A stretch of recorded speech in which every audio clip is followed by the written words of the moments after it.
안녕하세요. 광주 미이TV입니다. 오늘은 저번 영상에 이어서 습관성 유산의 원인을 세분화해서 자세히 설명드리고 원인에 따른 검사 및 치료는 어떤 것들이 있는지에 대해서 알아보도록 하겠습니다.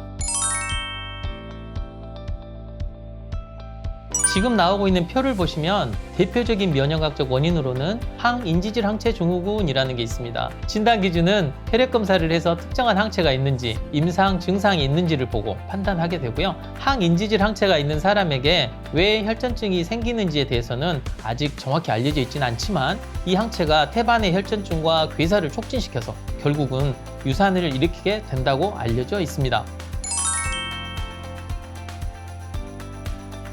두 번째로 말씀드릴 수 있는 원인은 표에서 보듯 내분비적인 원인입니다. 그중 가장 흔한 것이 다낭성 난소 증후군이라는 질환인데요. 저번에 한번 저희가 말씀드렸습니다. 생리가 불규칙하면서 배란이 안 되고 남성 호르몬 과다에 의해서 여러 증상을 동반하는 그런 질환입니다. 이 질환에 대해서는 아까 말씀드린 대로 상단에 있는 링크를 참고해 주시고요. 이 질환으로 진단받은 분들에게서도 유산이 잘 일어나게 되는데 호르몬 불균형 때문이니까 잘 치료받고 예방적인 약물 치료도 반드시 하는 것이 좋겠습니다. 갑상선 질환이 있거나 갑상선 자가 항체가 있을 경우 당뇨 전 단계의 혈당 조절이 잘 안 되는 경우도 유산이 일어날 수 있어서 예방과 치료가 중요합니다.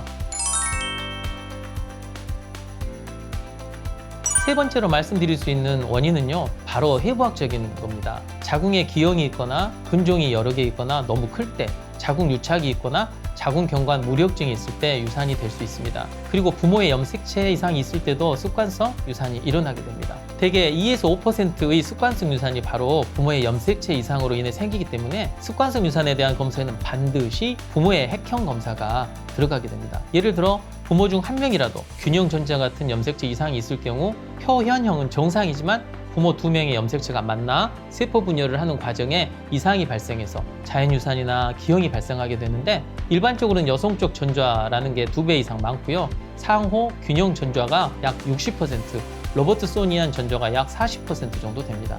균형 전좌 말씀을 드려야 되는데 균형 전좌란 우리 인간의 염색체가 23쌍인데요. 이 중 어느 부분의 염색체 일부가 다른 염색체와 위치가 서로 바뀐 것을 의미하는데 그림을 보면서 설명드릴게요. 보라색으로 보이는 염색체 A가 있고 살구색의 염색체 B가 있습니다.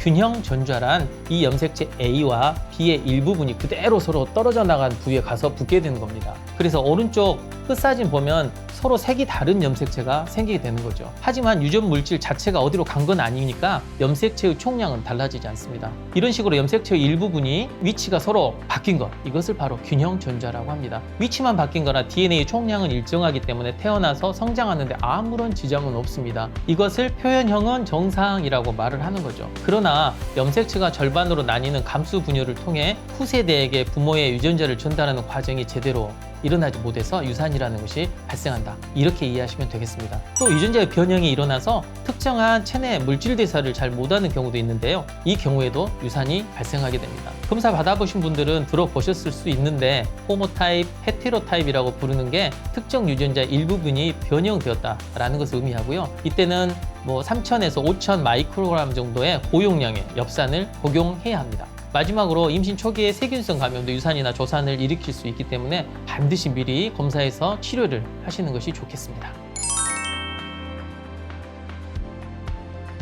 습관성 유산 1편에서 언급한 검사들을 적절하게 선택해서 하면 됩니다. 말씀드렸듯이 임신 초기 유산의 명백한 원인으로 부모의 염색체 이상을 들 수 있습니다. 그러므로 부모에게 자세한 가계의 과거력을 들어보는 것이 가장 중요한 첫 단계라고 할 수 있어요. 과거력상 비정상적인 부분이 의심되면 말초혈액 핵형 분석을 통해서 부모의 염색체 이상 여부를 꼭 확인해야 합니다. 이와 더불어 불규칙한 생리주기나 무배란, 무월경 등은 내분비적인 이상을 의심해 볼 수 있기 때문에 여성의 월경력에 대한 정보도 필요합니다. 호르몬 검사와 초음파 검사, 임상 증상 등을 종합해서 다낭성 난소 증후군이 있는지 반드시 확인해 주는 것도 중요합니다. 또한 해부학적 이상도 중요한 유산의 원인이 될 수 있기 때문에 이 부분도 한번 체크를 해야 하는데요. 골반 내진 및 초음파 검사 등을 통해서 자궁의 형태, 크기에 대한 구체적인 이상 유무를 파악해야 합니다. 그리고 기타 원인에서 언급한 대로 갑상선 질환, 당뇨, 혈액 응고장애 등 여러 가지 내과적 질환에 대한 혈액 검사, 여성 호르몬 검사, 혈소판 검사, 자가 면역 항체 검사 등을 해볼 수가 있겠고요. 감염이 의심되는 경우에는 해당 병원균에 대한 자궁 경부 배양 검사도 실시할 수 있습니다. 이러한 검사를 하고 나서 임상적인 치료를 했음에도 불구하고 반복적인 유산이 계속되면 보다 세밀한 검사를 하게 됩니다. 그리고 태아를 공격하는 자가 면역 항체가 있는지, 특정 단백질의 활성도가 감소해서 혈관 내 응고 현상이 가속되고 있지는 않은지에 대한 혈액 검사도 필요합니다. 오늘은 습관성 유산의 원인과 검사에 대해 좀 더 자세히 알아보았습니다. 조금 어려운 부분들이 있었을 거예요. 다음 시간에는 습관성 유산의 마지막 편으로 치료는 어떻게 하는지, 효과는 얼마나 있는지 등에 대해 알아보도록 하겠습니다. 댓글로 궁금하신 점을 달아주시면 자세하게 답변 드리겠습니다. 그럼 다음 영상에서 뵙겠습니다. 감사합니다.